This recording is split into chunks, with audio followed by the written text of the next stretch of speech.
the cameras flashed, the crowd froze, and just like that, Hollywood had its newest obsession, because the headline everyone is reading today is Luke Wilson welcomes first baby at 54. It is wild. Yeah. Just completely out of nowhere. Right.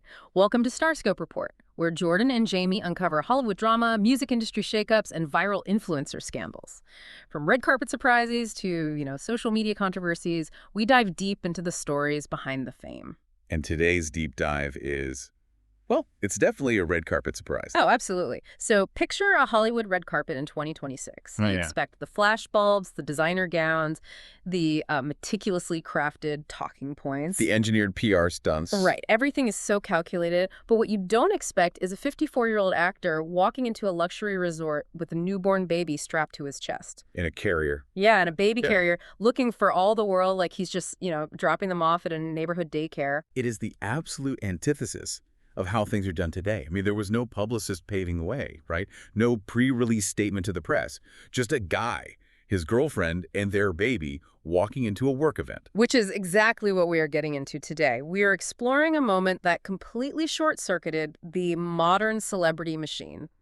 Luke Wilson, the famously easygoing star of Legally Blonde and Old School, quietly welcoming his first child with his girlfriend, Kendall Yates. But we aren't just looking at the baby reveal, are we? No, we are charting the astonishingly chaotic 48 hours surrounding it, plus the decades of anxiety he harbored about fatherhood, and why the zero fanfare approach is actually this radical disruption of how fame works right now. Because to really grasp the weight of this, you have to understand the mechanics of the modern celebrity ecosystem. Like, we live in an era where access is currency, and Wilson just flipped that entire economic model on its head. He really did. So let's start by looking at how this actually played out. This happened on Tuesday, July 7th. Wilson is at the resort at Pelican Hill down in Newport Beach. Right, and the context of the event is super important here. This wasn't a family gathering. No, it was a work thing. Exactly. This was a press reception for his upcoming Netflix comedy, The Hawk, which he stars in alongside Will Ferrell. So it's a major promotional event. And from the reports, he and Yates arrive around 5 p.m., but they don't do a big entrance. No. They don't pull the press aside. They literally just walk into the room with their daughter in a carrier, introduce her casually to a few co-stars. I think Jimmy Tatro was one. Yeah, Jimmy Tatro. They mingle for a couple of hours, and then they just leave. Which is fascinating when you dig into the background of this relationship, because Kendall Yates is a 24-year-old model. Right. That puts a 30-year age gap between her and the 54-year-old Wilson. Yeah. Now, traditionally, a 30-year age gap in Hollywood is instant tabloid fodder. Oh, they would be everywhere. Exactly. The media ecosystem thrives on dissecting those dynamics. Right. But according to the reporting in Celeb Tattler, they have been linked since at least January of 2023, and they have managed to remain almost entirely off the radar. Because the sightings of them before this were incredibly mundane. Completely mundane. Like a rainy walk on a beach in LA where they got coffee. Wow. Yeah. A stroll through a park in January of 2024. They attended an after party for Kevin Costner's Horizon premiere in June. But again, totally under the radar. It's like they're invisible. Right. Celeb Tattler points out that this is a highly conscious rejection of the fame machine. By keeping their lives out of the glare, they've built this grounded reality that most celebrities just never achieve. It reminds me of the modern dating concept of a soft launch, Oh, totally. where you don't announce a relationship, you just post a picture of 2 coffee cups or a mysterious elbow in the frame and just let people figure it out.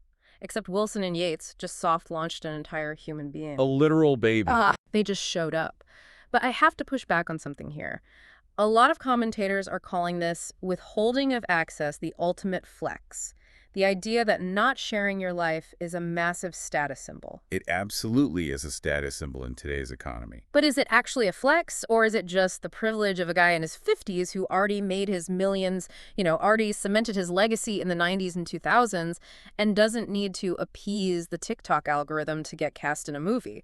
That is a very fair point. Like, could a 24-year-old rising star afford to be this quiet? That is a phenomenal question, and you're hitting on the core economic divide in Hollywood right now. For younger stars, or even stars trying to maintain relevance, parasocial engagement is a requirement of the job. It's basically in the contract. Pretty much. Studios look at your social media reach. Brands look at your engagement rates. If you have a baby, the PR machine demands that you leverage that milestone to boost your metrics. You do the Vogue maternity shoot. The sponsored nursery reveal. Yes. You monetize the milestone. Because if you don't, you lose ground to someone who will. Exactly. So to answer your question, yes, Wilson's established status gives him the financial and professional buffer to opt out.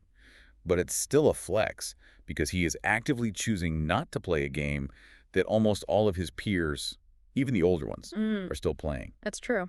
By refusing to offer up his family as content, he asserts total ownership over his narrative. It signals to the industry, my acting is for sale, but my life is not. That distinction, acting versus living, is so crucial here. And what makes this grounded, quiet reveal even more fascinating is the sheer contrast with what happened to him the very night before. Oh my God, yeah. Because if Tuesday was the picture of domestic tranquility, Monday night was a surreal Hollywood fever dream. And wait until you hear the bizarre emergency that happened the night before, because it is straight out of a comedy. The timing is almost too poetic for fiction. Right. So let's wind the clock back 24 hours to Monday, July 6th. Set the scene for us. Where is he? Okay, so he is at the Academy Museum of Motion Pictures in Los Angeles. Yeah. A massive night. He is attending a sold-out 30th anniversary screening of his 1996 acting debut, Bottle Rocket. A movie that didn't just launch his career, but launched his brother Owen Wilson's career and introduced the world to the director Wes Anderson. Exactly. It is the bedrock of his entire Hollywood existence. So he is at this highly nostalgic event surrounded by the ghosts of his early 20s, and somehow Wilson ends up trapped in an elevator. Wait, trapped? Yes, elevator C specifically.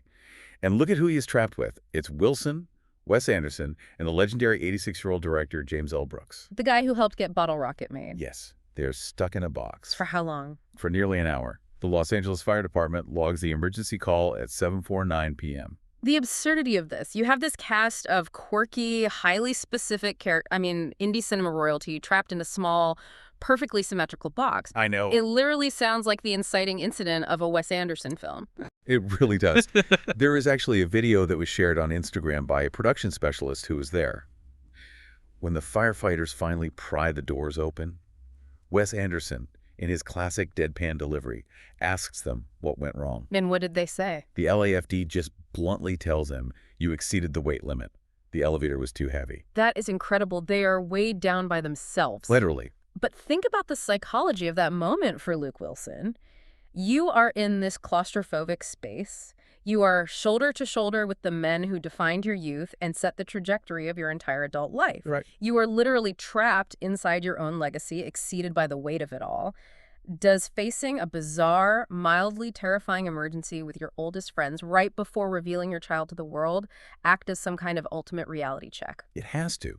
I mean, think about human psychology when we are forced into confined spaces. It forces reflection. Yeah. Metaphorically, he is trapped in the past, celebrating a 30-year-old achievement. Yeah. And when those elevator doors finally get pried open by the fire department, he doesn't just step out into the hallway. He steps out of that era. He closes the book on the Bottle Rocket chapter of his youth, and the very next afternoon, he walks into Pelican Hill as a father. He literally broke out of his past to walk into his future. The juxtaposition is just stunning. It really is. But the truth is, this exact moment, becoming a dad is something he has been agonizing over for decades. If you look at his history, he wasn't always this grounded off-the-grid guy. Not at all. For a long time, the narrative around Luke Wilson was that he was the quintessential Hollywood bachelor. He was the easygoing everyman on screen. But his off-screen life was defined by highly publicized romances with massive stars. Right, he had that relationship with Drew Barrymore from 1997 to 1999, which, according to Barrymore herself in a much later interview, was an open relationship. Yeah, she described them as young and wild, just having fun and dating other people. Then he was linked to Gwyneth Paltrow in 2001. He was running in the absolute center of the Hollywood fast lane. But beneath that laid-back, perpetual bachelor image, there was a very clear, documented anxiety about wanting a family and feeling like time was slipping away. And later in the episode, we'll talk about the shocking twist nobody saw coming with the rest of Hollywood's baby announcements. But first, we need to unpack this anxiety. Yeah, if we pull from a 2007 interview he did with People magazine, and keep in mind this is 17 years ago, he explicitly stated his desire to have kids. He was single at the time, and he told the interviewer he needed to get a girl in the family. He always seemed to have that paternal energy. I keep thinking about this hilariously self-aware interview he did with Conan O'Brien. He was talking about being the fun uncle to his older brother's kids. Owen and Andrew's children, yes. Yeah, and he was joking about messing with Owen's young son, Ford, during the pandemic. He told Conan he would have these weird, The Shining-esque interactions with the kid, just staring at him and saying in a creepy voice, "I love you, don't you, Ford? You're a good boy." Oh, my God. Just deliberately being the weird uncle for a laugh. But the humor in that Conan interview was absolutely a defense mechanism, because in that same conversation, Wilson admitted he needed to get on having kids sooner rather than later. And Conan, trying to make him feel better, jokes that he should put it off. He brings up Anthony Quinn, who famously had a child at 80 years old. And Wilson's response is the key to understanding his underlying fear. He shoots back that he doesn't want to be an old dad. He said, "I just don't want to be one of those dads that has to pay somebody in the neighborhood to throw the football with his kid." Oh. He said, "I wanted a really tight spiral, so I hired someone who knew what they were doing." It's funny, but it's deeply vulnerable. The anxiety of physical decline, of not being able to be the active dad he pictured in his head, was right there at the surface. Which is an anxiety that culminated in a very real documented panic when he hit his 50th birthday. Oh, the big 5-0. Yeah, in 2021, he gave an interview where he confessed to having a full-blown midlife crisis. He noted that turning 30 and 40 didn't faze him at all. He just steamrolled right through those decades. But 50 broke him. Wait, really? What happened? He talked about waking up sore in the middle of the night for no reason, forgetting people's names, and having this stark realization like, oh, okay, so this is where the phrase midlife crisis comes from. We all know that feeling, or at least the fear of that feeling. You hit a milestone, your body starts making noises it didn't used to make, and you suddenly wonder what your legacy actually is. Exactly. Imagine having those universal, deeply human thoughts, but you're doing it while starring in movies. But here's what I am wondering now. If he was panicking at 50 about his body breaking down and his memory fading, how does having a newborn at 54 alter that trajectory? Because I feel like having a baby at this stage in life might actually act as a hard reset button. What do you mean? Well, a midlife crisis is fundamentally about a surplus of time to focus on yourself, right? Right, yeah. You have time to sit around and realize your back hurts. You have time to mourn your youth. But when you have a newborn, that introspection is violently stripped away from you. You don't have the luxury of pondering your mortality because you have a tiny human demanding a bottle at 3 a.m. It forces you out of that slump. That is a brilliant psychological observation. What you are describing is a fundamental shift in time perception. Yeah. In traditional middle age, humans tend to look backward. We assess what we haven't done. We focus on physical decline. But the psychology of new parenthood is entirely forward-looking. Everything is about the next milestone. The next feeding, the first steps. Yes, the first words. You have to look at the future because you are raising it. Exactly.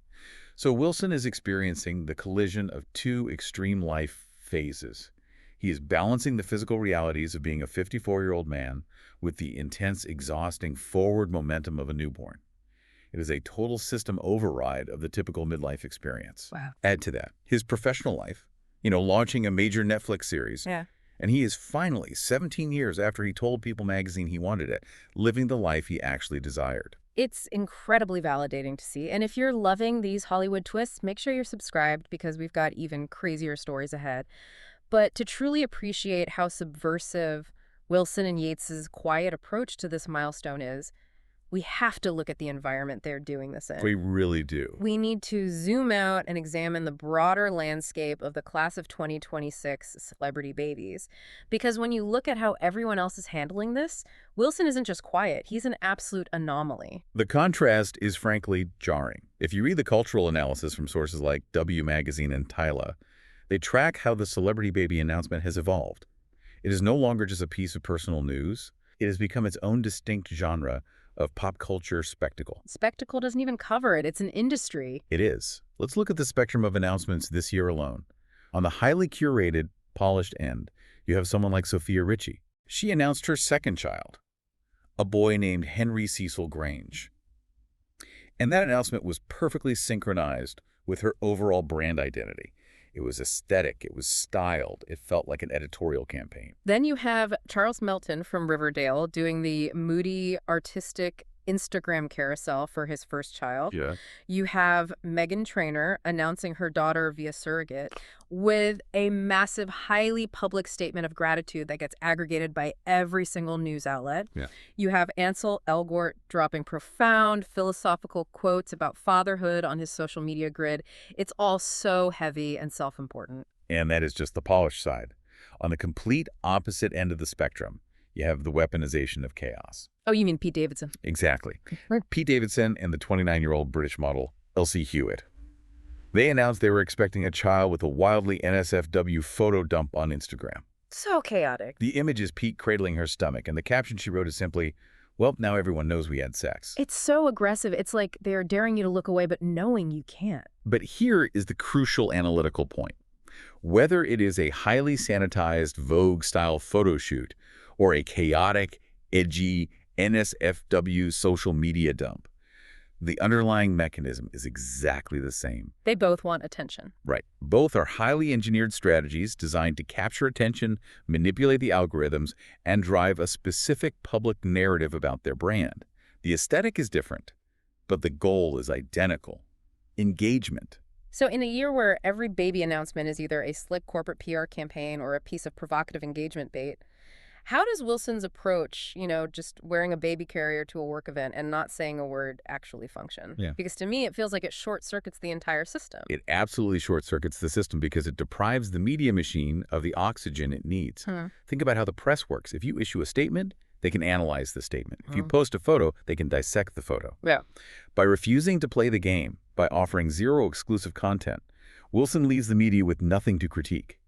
It is a radical act of normalcy. Wow. And by doing nothing, he actually highlights how deeply performative the rest of the industry has become. It's the ultimate irony.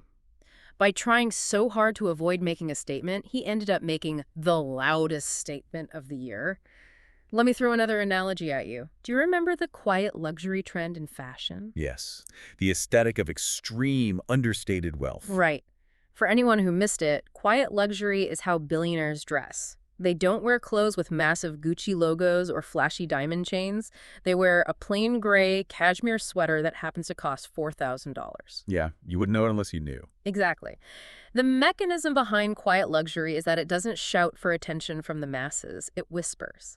It is designed to signal status only to the people who are in the know, to your peers, rather than begging the general public for validation. That is a fascinating parallel. Wilson and Yates basically applied the concept of quiet luxury to their family life. By showing up at a Netflix event, a room full of his Hollywood peers with no fanfare, he is signaling to the people who matter. He's saying, I am a working actor, I am living my life, and I don't need the public's likes to validate my existence.